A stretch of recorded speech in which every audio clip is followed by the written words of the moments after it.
Di dalam nama Tuhan Yesus berbicara, Shalom semuanya, mari kita belajar apologetika untuk kemuliaan nama Tuhan Yesus, bukan diri sendiri. Saya bisa salah, Anda bisa salah, tapi firman Tuhan tidak mungkin salah. Nah, di video kali ini kita akan bahas ya tentang penyembahan berhala di abad modern. Sekali lagi ya, judulnya adalah penyembahan berhala di abad modern. Mungkin orang sering mengatakan, penyembahan berhala itu zaman dulu, di zaman Israel kuno dulu, di mana orang masih menyembah berhala. Di zaman sekarang kayaknya sudah tidak ada yang namanya penyembahan berhala lagi ya.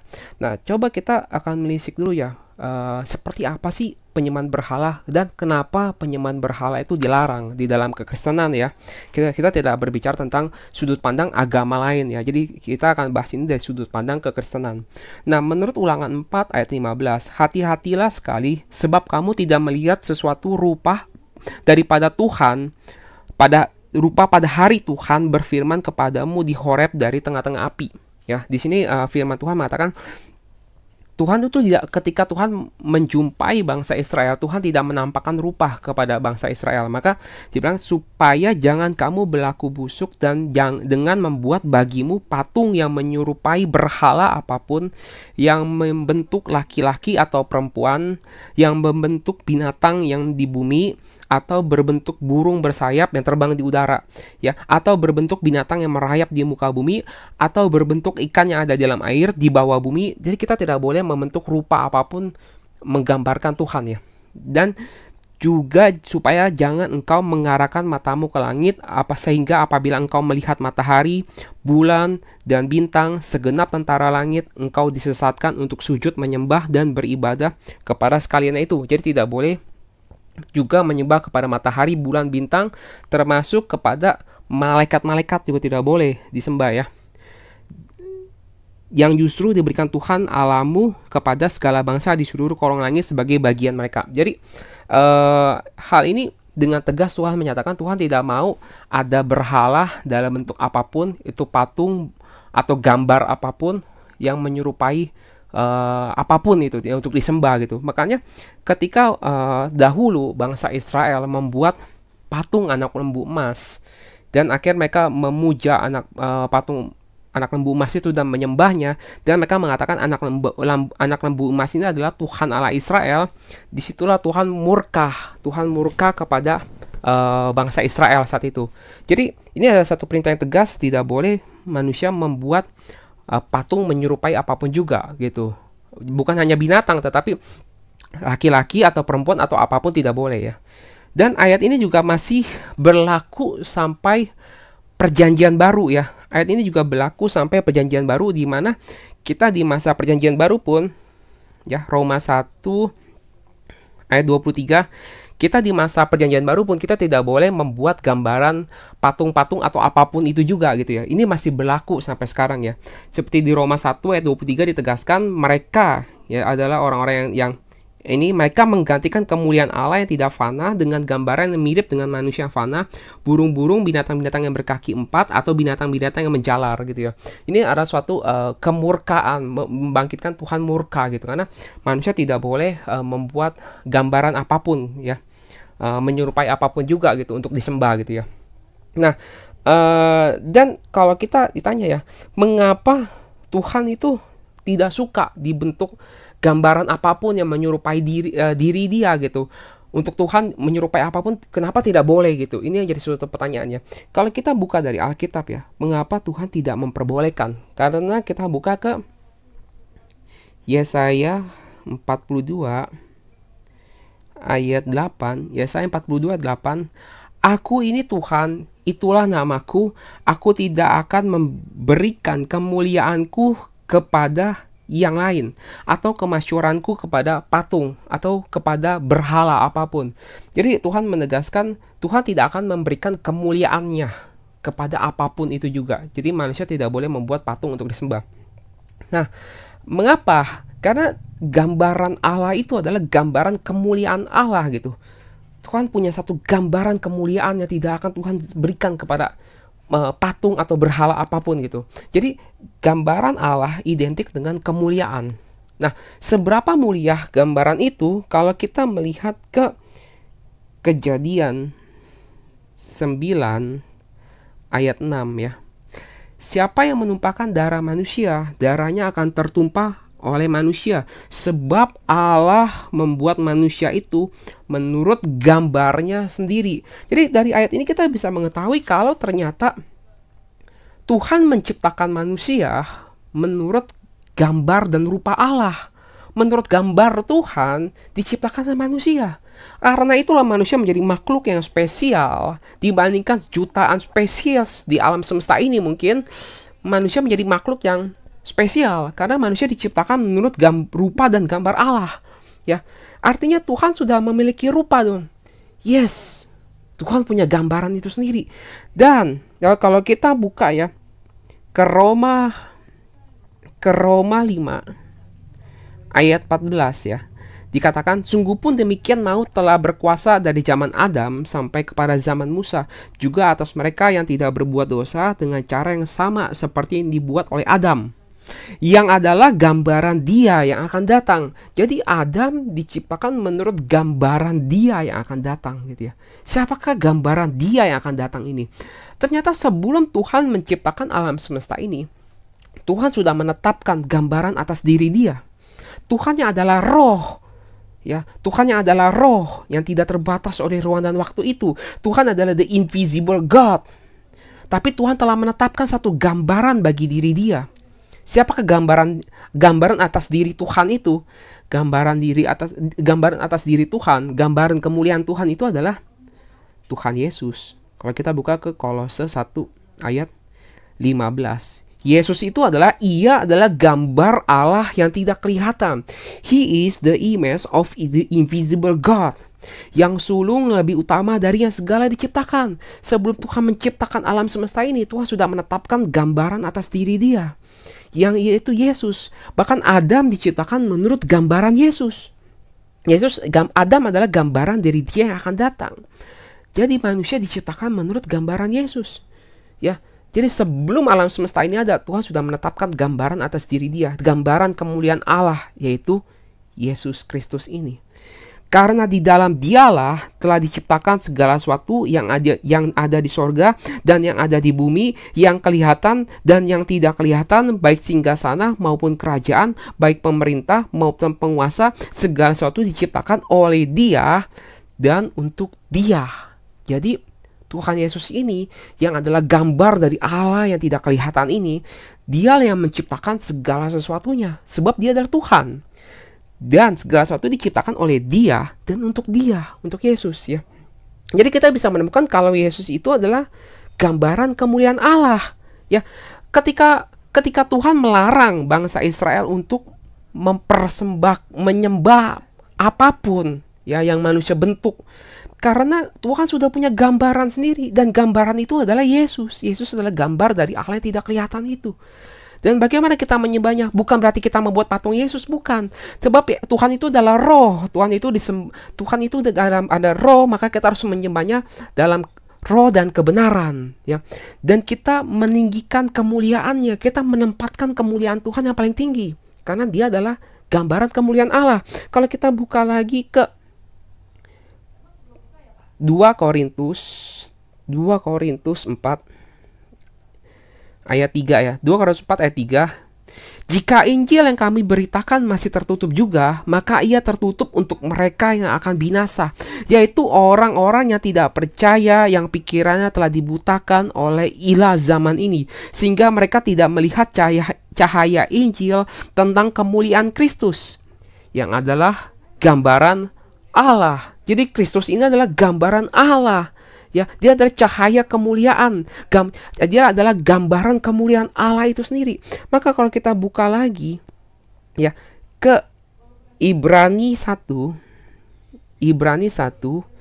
ayat 2 ya sampai 3 ya, kita bisa lihat ya. Maka pada zaman akhir ini Ia telah berbicara kepada kita dengan perantaran anaknya, yaitu Tuhan Yesus Kristus ya, yang telah Ia tetapkan sebagai yang berhak menerima segala yang ada. Oleh Dia, oleh Yesus, Allah telah menjadikan alam semesta.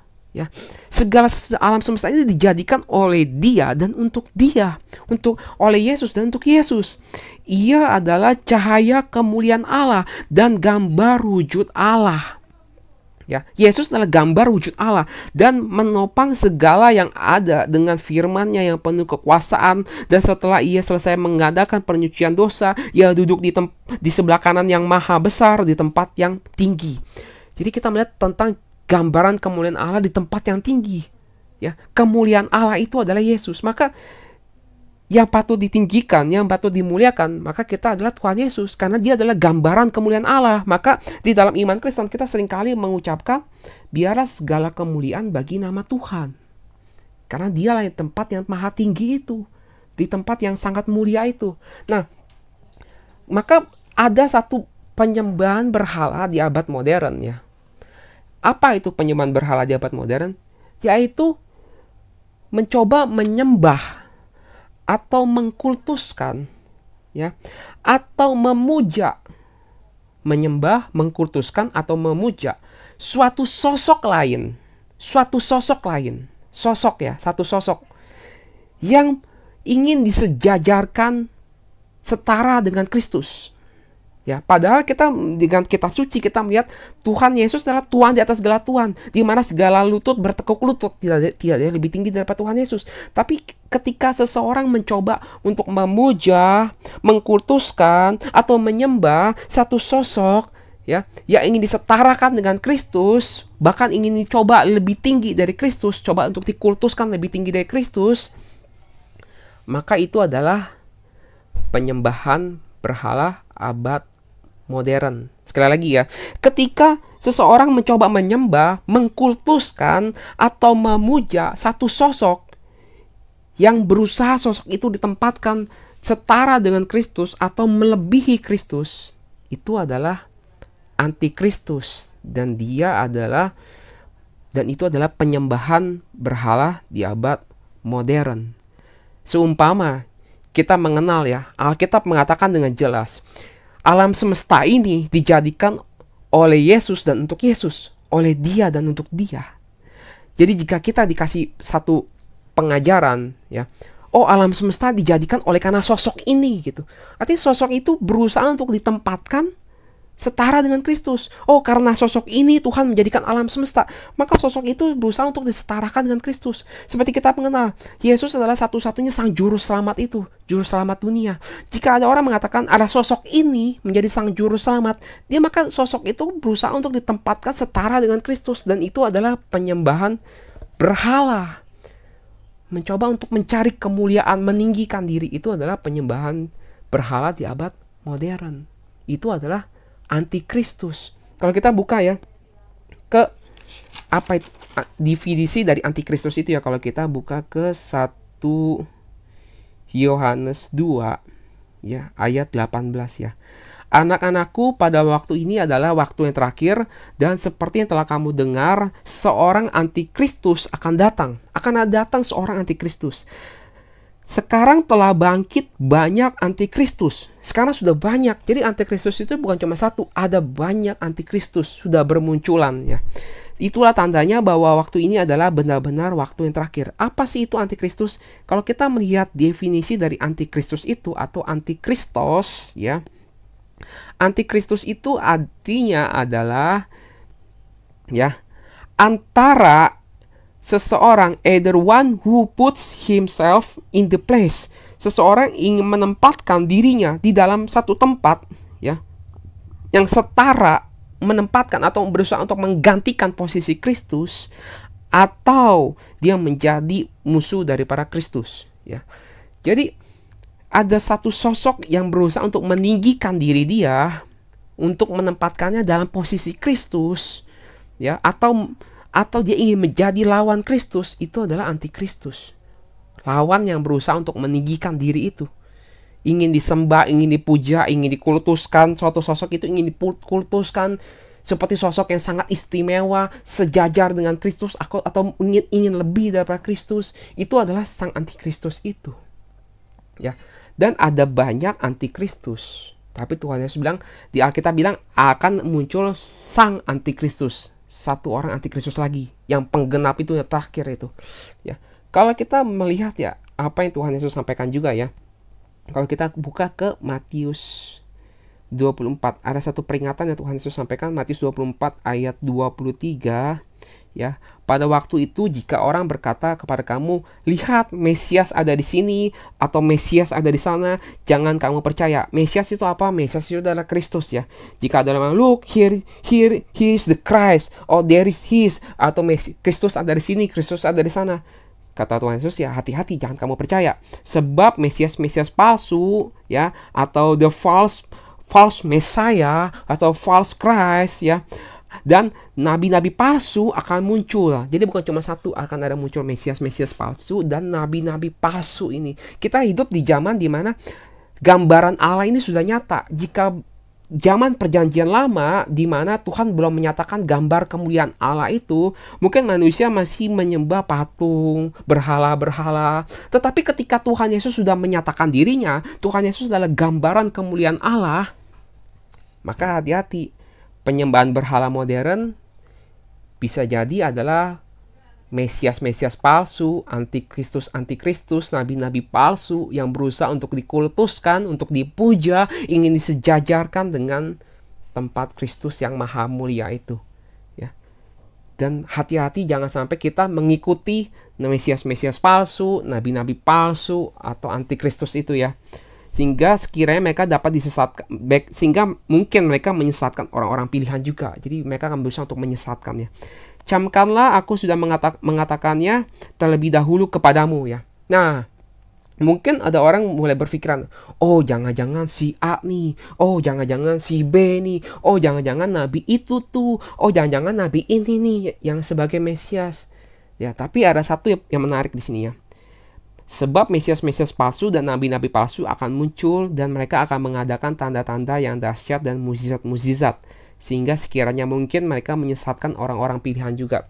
Jadi akan muncul banyak Mesias palsu ya, seperti kita buka tadi di 1 Yohanes 2 ayat 18 ya. Memang sudah muncul banyak Mesias atau antikristus ya, banyak antikristus. Jika antikristus itu tidak bisa melakukan mukjizat, gak punya mukjizat ya, mungkin masih bilang tahapnya masih tahap ringan, masih antikristus tahap ringan ya, kalau dia belum melakukan mukjizat ya. Tapi nanti akan muncul sang antikristus yang disertai tanda-tanda dan kuasa-kuasa dan mukjizat, dan ini yang mengerikan, dan dia akan menyesatkan bangsa-bangsa ya. Dan kita buka ya di 2 Tesalonika 2 ayat 3. Makanya sebelum hari itu datang, kita sudah mewaspadai diri, kita sudah mengenal kebenaran, dan kita tidak mau mengkultuskan atau memuja suatu sosok siapapun, karena kita tahu itu adalah penyembahan berhala di abad modern. Ya. Janganlah kamu memberi dirimu disesatkan orang dengan cara yang bagaimanapun juga, sebab sebelum hari itu haruslah datang dahulu murtad, dan harusnya dinyatakan dahulu manusia durhaka yang harus binasa ya. Kalau kita lihat pakai bahasa Inggrisnya ya, maka akan lebih jelas ya. Akan datang the man of lawlessness ya, artinya manusia kekejian ya, akan tersingkap. Dia adalah son of destruction, anak kehancuran ya.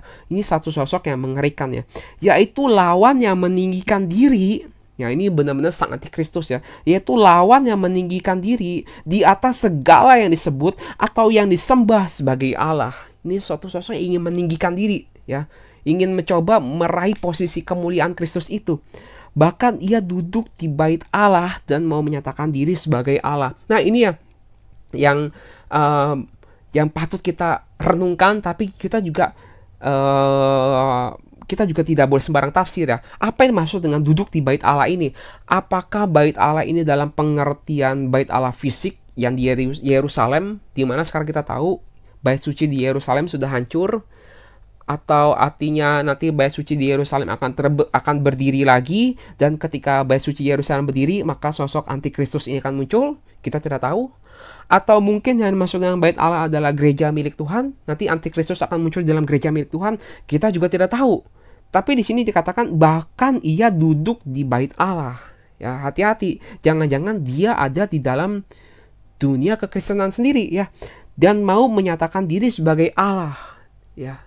Dia bahkan dia sudah terang-terangan ingin menyatakan diri sebagai Allah ya. Tidaklah kamu ingat bahwa hal itu telah kerap kali kukatakan kepadamu ketika aku masih bersama-sama dengan kamu, dan sekarang kamu tahu apa yang menahan dia, sehingga ia baru akan menyatakan diri pada waktu yang telah ditentukan baginya. Karena secara rahasia kedurhakaan telah mulai bekerja, tetapi sekarang masih ada yang menahan. Kalau yang menahannya itu telah disingkirkan, pada waktu itulah si pendurhaka baru akan menyatakan dirinya. Tetapi Tuhan Yesus akan membunuhnya dengan nafas mulutnya dan akan memusnahkannya kalau ia datang kembali. Nah, ini juga menjadi satu masih tanda tanya ya. Apakah kedatangan si pendurhaka itu menjelang kedatangan Tuhan Yesus, sehingga Tuhan Yesus yang akan membunuhnya ketika Tuhan Yesus datang, atau bagaimana? Nah, saya juga tidak berani menginterpretasikan lebih jauh ya. Kedatangan si pendurhaka itu adalah pekerjaan iblis dan akan disertai rupa-rupa perbuatan ajaib, tanda-tanda, dan mujizat-mujizat palsu.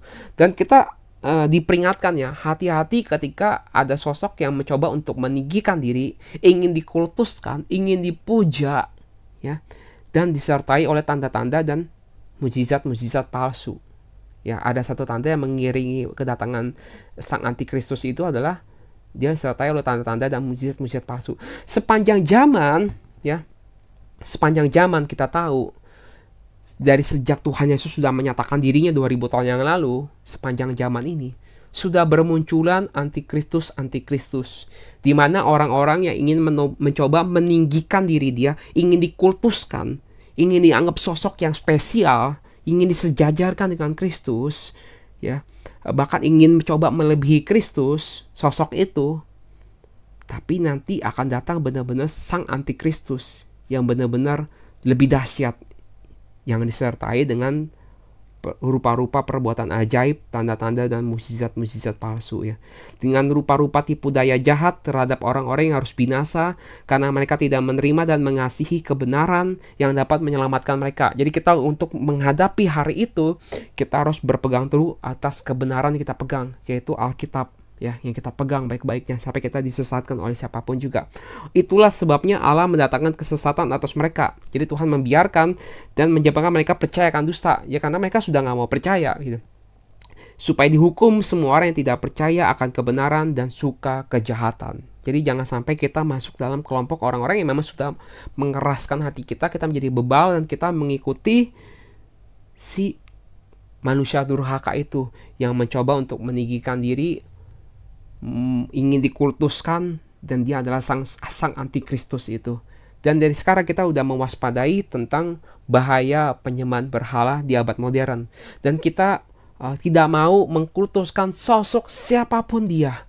Dari hal-hal kecil kita tidak mau mengkultuskan sosok siapapun, entah dia itu pendeta, entah dia pengkhotbah, entah dia siapapun. Kita tidak mau mengkultuskan siapapun, tapi kita menghormati benar-benar kalau dia adalah pendeta yang sungguh-sungguh melayani Tuhan. Kita menghormati, tapi kita tidak mau mengkultuskan siapapun, sebab kemuliaan Tuhan sudah Tuhan nyatakan, dan kemuliaan Allah itu adalah Tuhan Yesus. Kita menempatkan Tuhan Yesus di tempat yang maha tinggi itu, karena dialah satu-satunya patut untuk disembah. Biarlah segala kemuliaan hanya bagi Tuhan Yesus Kristus. Kalau kita buka ke Yudas 1 ayat 25 ya. Allah yang esa, juru selamat kita oleh Yesus Kristus Tuhan kita, bagi dia adalah kemuliaan, kebesaran, kekuatan, dan kuasa sebelum segala abad, dan sekarang, dan sampai selama-lamanya. Amin. Kita tidak mau menaruh sosok siapapun dia, untuk dikultuskan, untuk disembah atau dipuja, mencoba untuk menyaingi Kristus. Kita tidak mau, karena bagi kita Raja di atas segala raja, Tuhan di atas segala Tuhan adalah Tuhan Yesus Kristus. Amin. Biarlah segala kemuliaan bagi nama Tuhan.